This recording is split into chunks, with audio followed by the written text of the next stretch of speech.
언제나 필승! 예, 반갑습니다. 필승입니다. 자, 정말 오랜만에 이제 건설주 관련해서 이제 하나 분석을 좀 해드리고자 합니다. 이제 신세계건설에 이어서 두 번째로 분석을 해드리는 건데요. 신세계건설 많이 올랐네요. 예, 대략 한 2라인대에서 좀 분석을 해드렸었으니까, 대략 한 30% 이상, 30% 이상 수익 중인 것 같습니다. 사실상 저는 건설주를 별로 좋게 보지 않습니다. 필승이 다 아시겠지만 거의 성장하는 섹터, 성장하는 업종 중에서도 가장 크게 성장할 수 있는 기업들만 골라서 분석을 해드리고 있고 저 역시나 그런 투자를 선호하고 있는데요. 그럼에도 불구하고 이 신세계건설을 이제 분석을 좀 해드렸을 때는 이루어질 수밖에 없는 모멘텀이 생겼고요. 그로 인해서 앞으로 이 모멘텀으로 인해서 성장성이 두드러질 수밖에 없는 그런 기업이라고 판단했기 때문에 이 신세계건설을 이제 좀 분석을 좀 해드렸었습니다. 그때 당시 영상을 좀 보시면은 왜 저 필승이 이러한 신세계건설을 분석을 해드렸는지 좀 자세하게 아실 수 있을 겁니다.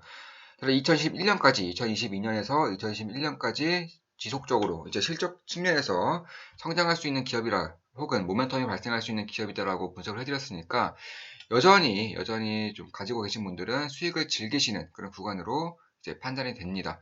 그리고 그 다음으로 정말 오랜만입니다. 정말 오랜만에 이 건설주를 이제 분석을 해드리는 건데요. 바로 두 번째 건설주로 태형건설입니다. 자, 그럼 그 이유에 대해서 이제 분석을 좀 해드리도록 하겠습니다. 중간중간에 광고가 좀 나올 수 있습니다. 광고가 나오면은 저 필승에 대한 후원, 저 필승에 대한 지원이라고 생각해 주시고 끝까지 봐주시면 감사하겠습니다. 자, 시작하겠습니다. 먼저 태형건설 같은 경우에는 너무나도 저평가죠. 예, 맞습니다. 아시겠지만 실적이 건설주 중에서도 가장 견고하게 나오는 기업 중에 하나다. 시가총액은 대략 1조 1000억 정도 되는 거고요. 다만 이 대주주 비중, 당연히 높죠. 대략 70% 이상이 거의 지분 변동이 없는 그런 대주주 위주로 형성되어 있습니다. 나머지 유통량은 50%가 채 안 된다. 이렇게 보시면 되겠죠. 보시면 실적 성장성이 꾸준하게 증가하고 있습니다. 건설주 중에서는 이런 기업 거의 없습니다.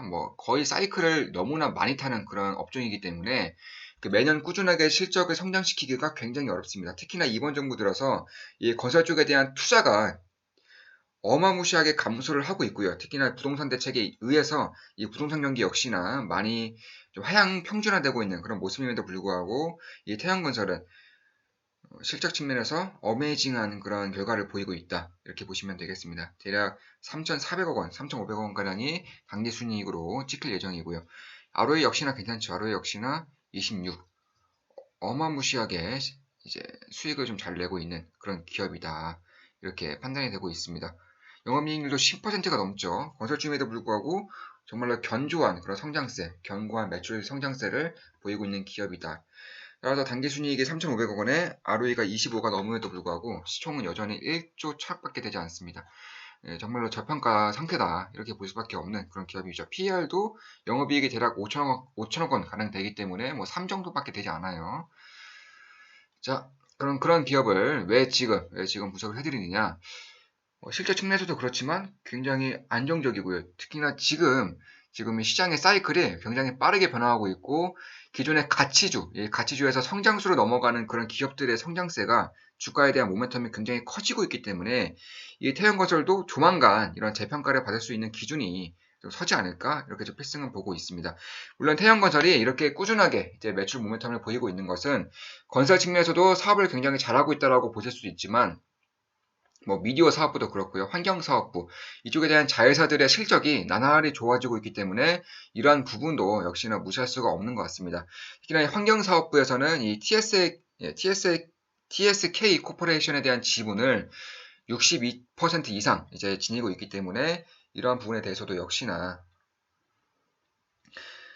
좀 주목을 받을 때가 되지 않았을까? 특히나 이 실적에 대한 영업이익에 대한 성장성이 너무나 가파르게 성장하고 있는 자회사이기 때문에 이런 부분에 대해서도 충분히 이제 이 모멘텀을 받을 수가 있다 이렇게 보시면 되겠습니다.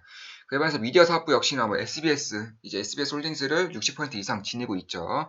또 이 SBS 홀딩스가 SBS를 역시 30% 이상 이제 지분을 보유하고 있습니다. 그러니까 이 SBS의 향방에 대해서도 이 태양건설의 영업이익이라든가 매출에 어느 정도는 이제 영향을 미치고 있는 그런 부분이 있다. 이렇게 보시면 되겠습니다. 그래서 건설사업부는 당연히 좋은 거고요. 그에 반해서도 역시나 환경사업부, 미디어사업부에서도 괜찮은 흐름을 보이고 있기 때문에 더욱더 집중을 해야 된다, 주목을 해야 되는 그런 부분이 있다라고 보고 있습니다. 다만 SBS 같은 경우는 실적이 굉장히 뭐 태양건설이라던가 아니면은 TSAK 이제 코퍼레이션에 비해서는 이제 성장성이라던가 매출에 대한 영향력이 미미하기 때문에 거의 분석을 하지 않아도 되는 그런 수준이다, 이렇게 보시면 되겠습니다. 따라서 우리가 봐야 되는 것은 이 환경 부문 그리고 건설 부문을 좀 봐야 태양건설에 대한 성장성이라던가 아니면 가치채 평가가 언제쯤 일어날 수 있는지 이것을 좀 봐야 되는 건데요. 먼저 이 환경사업 부분에서 이 TSK 코퍼레이션 같은 경우에는 대부분의 수익을 이제 폐기물 쪽에서 보고 있습니다. 폐기물에 대한 처리라던가 아니면 폐기물에 대한 중간 처리 부분 혹은 최종 처리 부분에서 80% 가량의 이런 영업이익을 내고 있는데요. 뭐 70%에서 80% 가까이 되니까 거의 뭐 폐기물 기업이다라고 보시면 되겠습니다. 최근에 뭐 코엔텍이라던가 Y엔텍 이쪽에 대한 폐기물 업체에 대한 가치 재평가가 이루어지면서 굉장히 주가가 급등한 것을 보자면은 역시나 태양건설이 이러한 자회사를 보유하고 있다는 점에서도 괜찮은 흐름이 나타날 수 있다, 이렇게 보시면 되겠습니다. 특히나 지금까지 이런 부분이 알려지지 않았었는데 최근 들어서 이런 부분이 어느 정도는 재평가가 받을 수 있을 것이다라고 보고 있습니다. 왜냐하면 상장 기업들, 뭐 코엔텍이라던가 Y엔텍에 대한 그런 가치평가 부분이 이제는 절대 저평가가 아니다. 이제는 성장 섹터로 들어섰고요. PR 부문이라던가 아니면 시가총액 부분에서도 상장주의 이제 거의 성장주와 대비될 수 있는, 비교될 수 있는 그런 시가총액이 부여되고 있기 때문에 이제는 비상장 기업 쪽으로 눈이 이제 거의 관심이 흘러갈 수 있는 그런 모멘텀이 마련되고 있고요. 그런 부분에 있어서는 이 TSK 코퍼레이션이 가지고 있는 태양건설에 대한 그런 시가총액이라든가 아니면은 가치평가 부분에서 재평가를 받을 수 있는 그런 시기가 거의 다가왔다라고 보고 있습니다. 특히 이쪽 기업들에 대한 이제 매출 성장률이 대략 매년 20% 이상 꾸준히 이제 증가가 되고 있기 때문에 이러한 부분에 있어서도 역시나 괜찮은 흐름을 보일 수밖에 없다, 이렇게 보시면 되겠습니다. 자, 따라서 이쪽에 대한 영업이익률이 대략 이제 태양건설에 비교했을 때 30% 이상을 이쪽 폐기물 업체가 차지하고 있기 때문에 이 폐기물 업체에 대한 영업이익을 아주 단단히 이제 지지되고 있는 그런 태양건설에 대한 매출에 대한 견조한 성장세를 뒷받침할 수 있는 그런 영업이익을 꾸준히 내고 있다는 점에서 이 주가에 대한 하방 경직성이 마련되는 것이 아닐까, 혹은 이 재평가가 제대로 이루어졌을 때는 오히려 이런 주가를 끌어올릴 수 있는 그런 시발점이 될 수 있는 부분이 바로 이 폐기물 업체가 될 수도 있다라고 저희 필승은 보고 있습니다. 특히 TSK 코퍼레이션 같은 경우에는 이제 영업이익이 뭐 1,000억 원 이상이 이제 찍히고 있는 그런 부분이 있기 때문에 역시나 이런 부분에 대해서도 지금의 뭐 코엔텍이라던가 Y엔텍처럼 그런 고평가 영역에 대한 그런 PER 혹은 ROE를 이제 대비하지 않더라도, 그러니까 그런 성장성을 시가총액에 대비시키지 않더라도 영업이익이 1,000억 원 이상이 이제 나오고 있기 때문에 역시나 TSK 코퍼레이션이 만약에 상장 회사였다면은 현재 시가총액이 1조 원 이상 나타나지 않았을까, 이렇게 보고 있는 겁니다. 현재 태양건설에 대한 시가총액이 1조 원이기 때문에 이 자회사에 대한 그런 가치 평가만 하더라도 이미 주가가 1조 원이 될 수 있는 그런 부분이 마련되어 있고요. 여기서 태양건설에 대한 지분이 60% 이상, 현재로서는 62%가량 나타내고 있기 때문에 역시 자회사에 대한 이런 TSK 코퍼레이션에 대한 자회사에 대한 가치 평가만 하더라도 시가총액이 6천억 원 이상을 이제 보일 수 있는 그런 훌륭한 가치 부분을 지니고 있다, 이렇게 보시면 되겠습니다. 자, 따라서 건설 부분에 대한 수익이 뭐 제로로서 수렴이 된다고 하더라도 시가총액이 6천억 원까지는 이 자회사만으로도 처리될 수 있다는 부분이 아주 강력한 하방 경직성을 보일 수 있는 부분이고요. 특히나 이에 대한 가치 재평가가 이루어질 경우에는 가치를 밀어올릴 수 있는 그런 시발점이 될 수 있는 것이 바로 이 TSK 코퍼레이션이다. 그러니까 이러한 자회사다, 이렇게 보시면 되겠습니다. 그래서 하방 경직성이 어느 정도 만들어졌다고 쳤을 때 그렇다면 이 상방도 봐야 되는 건데요.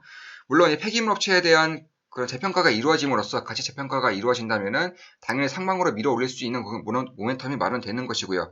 다만 그런 부분은 여전히 불확실성이 있는 것이고요.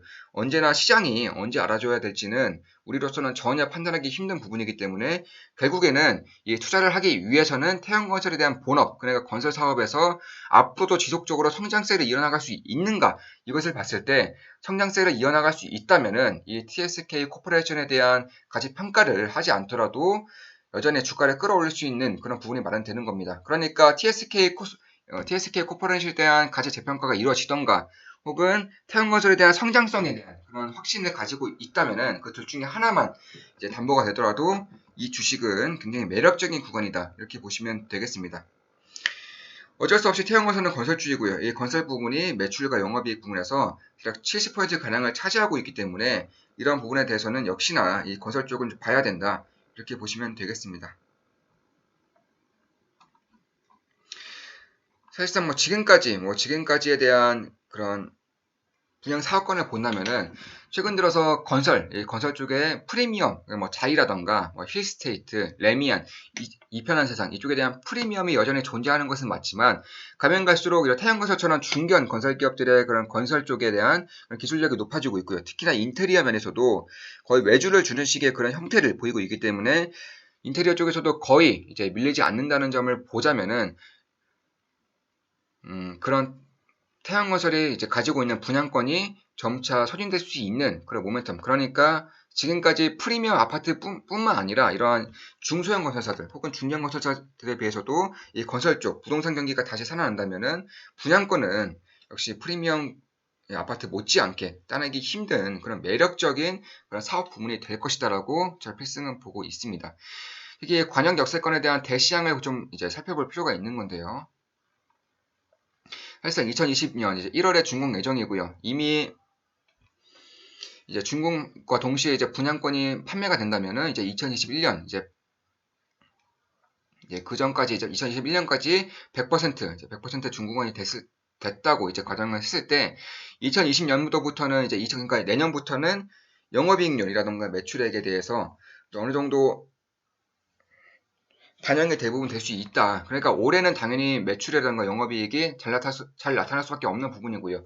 내년도에도 이런 부분에 힘입어서 성장세를 이어갈 수 있다라고 저희 필승은 보고 있는 겁니다. 특히나 이제 창원에 대한 중동 유니시티 같은 경우에도 2020년부터 태양건설의 건설 부문 실적이 이제 다소 이제 감소를 하더라도 그런 부분에 있어서는 다른 쪽에 대한 그런 실적 모멘텀이라던가 분양권이 2022년까지는 꽉 차 있기 때문에 풀로 이제 마감이 된 그런 상황이기 때문에 이런 부분에 대한 실적 감소를 충분히 메꾸고도 남을 그런 이제 매출 모멘텀을 가지고 있다, 이렇게 보시면 되겠습니다. 특히 이 전주 에코시티에서도 3,500여 세대를 이제 분양한 사업이 아주 성공적으로 이제 마무리되고 있기 때문에 이제 2019년 5월에도 역시 뜨거운 열기 속에서 이제 마감이 되고 있는 그런 부분이 있습니다. 따라서 이런 부분에 대해서도 괜찮은 흐름이 이제 나타날 수 있다, 이렇게 보시면 되겠습니다. 따라서 2019년부터는 이제 분양 규모가 다시금 이제 살아날 이제 그런 모습을 보이고 있고요. 특히 2019년 이후에도 이제 분양 사업에 대한 그런 모멘텀이 2018년만큼은 줄어들지 않고 있다, 혹은 하반 경직세를 보이고 있다는 점에서 내년으로 갈수록 다시금 이런 분양 이제 모멘텀이 점차 살아난다면 이런 태양건설 쪽에서도 매출이 잘 나올 수밖에 없겠죠. 이렇게 보고 있는 겁니다. 자, 따라서 이제 대구라던가 아니면 과천, 양산, 수원, 전주 이쪽에 대한 분양권이 여전히 꾸준히 이제 이루어질 것이기 때문에 2019년 이후의 먹거리도 2022년까지는 너무나도 탄탄하게 이루어져 있다. 이에 더불어서 이제 양산에 대한 이제 양산 대시양이라던가 아니면 과천, 신경지역 역세권 개발이라던가 이쪽에 대해서도 괜찮은 흐름이 나타나고 있다. 특히 이 김포에서의 역세권은 거의 태양건설이 이제 꽉 잡고 있다라고 할 수 있을 정도로 굉장히 큰 그런 사업 실적을 내고 있는 것이기 때문에 실적이 빠그러질 수가 있을까? 실적이 여기서 더 낮아질 수가 있을까? 거의 없지 않을까라고 보고 있습니다. 따라서 실적에서도 그렇고요. 가치 재평가 부분에서도 굉장히 큰 모멘텀을 지니고 있는 건설사 중에 하나가 아닐까. 부천도 마찬가지고 경기 광주시도 대략 4천억 원 이상의 그런 매출을 올릴 수 있는 그런 사업을 따낸 것도 이제 결국에는 팩트죠. 천안도 마찬가지, 경기 군포, 거의 전국에, 그러니까 대부분 이제 건설사들이 화성산업도 마찬가지고요. 대부분 그 한 지역, 그러니까 경상도면 경상도, 전라도면 전라도, 경기도면 경기도, 이렇게 한 지역에서만 거의 사업을 따내는 것에 반해서는 태형건설은 전국적으로 대부분의 이제 신사업권, 이제 역세권들에 대한 사업을 따내고 있는 그런 모습이 나타나고 있기 때문에 실적이 정말로 안정적이고 그리고 꾸준히 성장할 수 있는 그런 발판이 마련이 되어 있다. 이렇게 보시면 될 것 같습니다. 따라서 향후 분양 역시나 급격하게 증가하고 있는 건설사 중에 하나이기 때문에 이런 건설사를 보자면은, 건설사에 투자를 한다면은 신세계건설도 마찬가지지만 이런 태형건설에 대한 그런 모멘텀을 보지 않는다면은 과연 어떤 건설사를 투자할 것인가, 이런 의문이 들 정도로 굉장히 매력적인 그런 기업이 아닌가, 저 필승은 이렇게 보고 있습니다. 아까 말씀드렸지만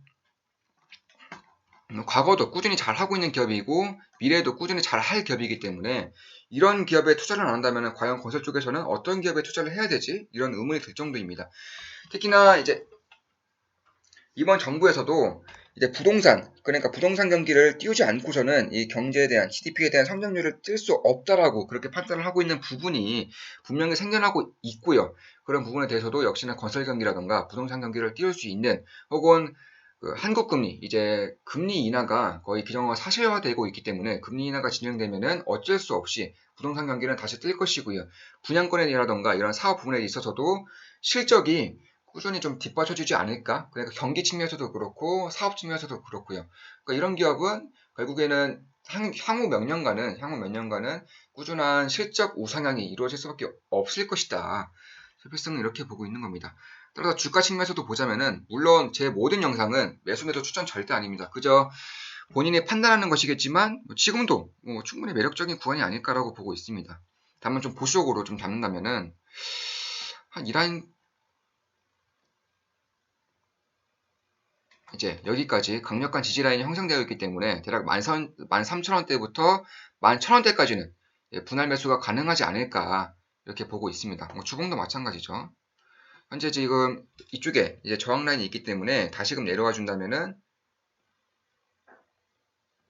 역시 13,000원대부터 만원대까지는 충분히 보수적으로 이제 분할 매수로서 좀 투자를 해볼 만한 그런 구간이지 않을까, 이렇게 보고 있습니다. 물론 매수매도 추천은 아니지만 좀 참고를 하신다면은 분명히 도움이 될 것이다라고 보고 있습니다. 여기서 강력한 저항 라인이기 때문에 여기서 조정을 보인다면은 굉장히 좋은 조정을 보이는 것이다라고 저 필승은 보고 있습니다. 그냥 굉장히 이제 정직하게 이런 흐름을, 파동을 보이면서 이렇게 올라와 줬고요. 1파동, 2파동, 3파동, 4파동, 5파동 보인 이후에 다시금 조정을 보였습니다. 그리고 다시 한번 이렇게 올라갈 준비를 하고 있기 때문에 여기서 만약에 올라가 준다면은 조정을 한번 보일 때가 됐다. 조정을 보인다면 5파동으로 이제 그려나갈 수 있는 그런 흐름이, 여기서 만약 5파동까지 그려나간다면은 7파동까지는 그릴 것 같습니다. 현재 실적이라던가 그런 모멘텀이라던가 시장의 방향성이 그렇게 좀 그림을 그려나가고 있는 것이 아닐까라고 보고 있습니다. 여기서도 마찬가지죠.